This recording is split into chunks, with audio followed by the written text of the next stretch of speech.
Assalamualaikum warahmatullahi wabarakatuh. Selamat siang semuanya. Di sini saya akan memenuhi nilai ujian akhir semester mata kuliah ekonomi makro dengan membuat podcast. Di sini saya tidak sendiri. Saya di sini ditemani narasumber. Coba bisa dikenalkan namanya. Nama saya Andika Desisani, saya dari Universitas Al-Azhar Indonesia. Oke, materi podcast hari ini yaitu inflasi dan pengangguran. Sebelum kita membahas terdalam, akan lebih baiknya kita juga tahu arti dari inflasi dan pengangguran itu. Inflasi itu adalah kecenderungan dari kenaikan harga-harga secara umum dan terus-menerus. Ini tidak berarti bahwa harga berbagai macam barang itu juga presentasinya sama. Kalau pengangguran bisa disebut juga untuk angkatan kerja yang tidak bekerja sama sekali atau sedang mencari pekerja. Banyak sekali kan orang begitu di Indonesia. Nah, pertanyaan selanjutnya saya akan tanyakan ke narasumber saya dan beliau juga yang akan menjawab. Pertanyaan pertama nih, menurut lu apa sih kebijakan pemerintah waktu mengatasi masalah di bidang ekonomi? Kalau menurut gue sih ada beberapa kebijakan nih ya.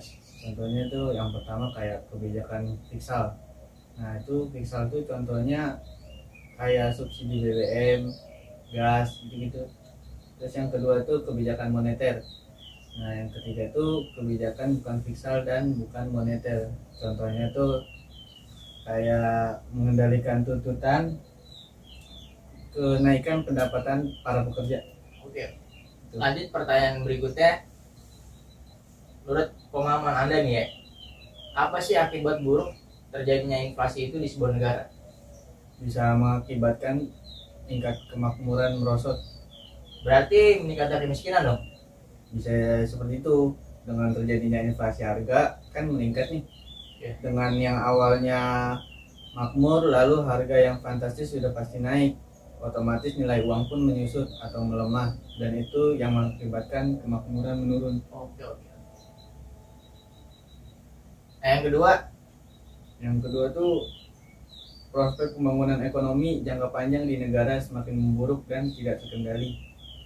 Yang ketiga tuh mengurangi investasi produktif, mengurangi ekspor dan menaiknya impor. Tapi jika inflasi yang ringan justru dapat mendorong terjadinya pertumbuhan ekonomi. Hal ini karena inflasi mampu memberikan semangat para pengusaha untuk lebih meningkatkan produksi, memperluas produksi, karena dengan harga yang terjadi pada para pengusaha otomatis dapat lebih banyak keuntungan. Oke, sebentar ya. Sebelumnya saya jelasin dulu nih. Inflasi ringan itu inflasi yang di bawah 10%. Oh, benar begitu, saudara? Benar sekali. Nah, inflasi itu tidak hanya berdampak negatif, tapi ada juga positifnya, seperti yang saya jelaskan tadi. Seperti itu. Yang keempat dan paling parahnya itu memperlambat pertumbuhan ekonomi negara. Oke, lanjut nih pertanyaan berikutnya. Menurut lu sih, apa benar nih inflasi itu merupakan fenomena moneter? Dan bisa lo jelasin juga jawaban antara jangka pendek dan jangka panjang? Kalau inflasi itu merupakan fenomena moneter dalam jangka panjang adalah iya, benar sekali. Nggak ada inflasi besar yang terjadi tanpa adanya pertumbuhan uang yang cepat. Dan pertumbuhan uang yang cepat akan menyebabkan inflasi yang cepat. Kedepannya, setiap kebijakan yang menjaga tingkat pertumbuhan uang rendah akhirnya bisa menghasilkan tingkat inflasi yang rendah. Oke, lanjut dan keempat. Kalau menurut pendapat Anda nih ya, kan salah satu masalah perekonomian di sebuah negara adalah pengangguran. Gak usah jauh-jauh deh, kita bahas dulu di dalam negeri di Indonesia. Menurut lu nih, penyebab banyak pengangguran dan apa sih yang diakibatkan dari pengangguran itu, bisa Anda salurkan pendapat Anda di podcast ini? Nah, jadi begini, pengangguran itu banyak faktornya. Contohnya kayak seperti banyak orang mencari pekerjaan yang lebih baik, tetapi pekerjaan itu tidak sesuai dengan keterampilannya. Oke. Keterampilan juga lebih harus dimiliki sih sama ini orang. Terus dengan keterampilan yang diperlukan di dunia kerja, nah jadilah timbullah pengangguran. Dan akibat pengangguran itu mengurangi tingkat pendapatan, mengurangi kemakmuran dari segi individu, menambah masalah sosial apalagi di masa-masa pandemi COVID-19 ini. Dan juga minimnya keinginan untuk bekerja, pendidikan rendah tapi keadaan lingkungan menginginkan taraf minimal sama kurangnya skill atau keterampilan. Itu sih menurut saya. Oh, menurut lu gitu ya. Lanjut ke kelima.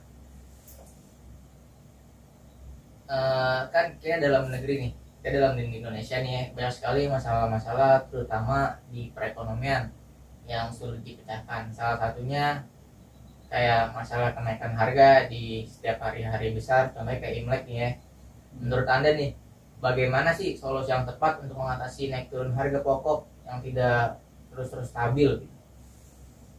Selama ini sih pemerintah hanya melakukan operasi pasar ya. Sebenarnya sih bentuk penyelesaian ini adalah bentuk penyelesaian yang tidak langsung mengenai pada inti permasalahan. Seharusnya pemerintah itu memiliki kemampuan untuk menentukan harga barang di pasaran, bukan hanya melakukan pengamatan dan pengendalian di pasar.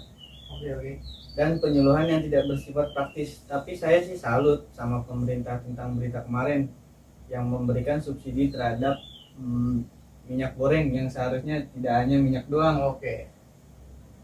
Bisa bahan-bahan pokoknya seperti kayak cabai, bawang-bawangan, pokoknya bumbu-bumbu dapur gitu kan bisa kan? Bisa.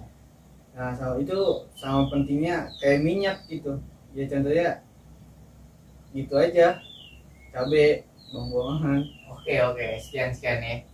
Ini udah jelas gini-gini podcast. Terima kasih. Sekian podcast saya. Assalamualaikum warahmatullahi wabarakatuh.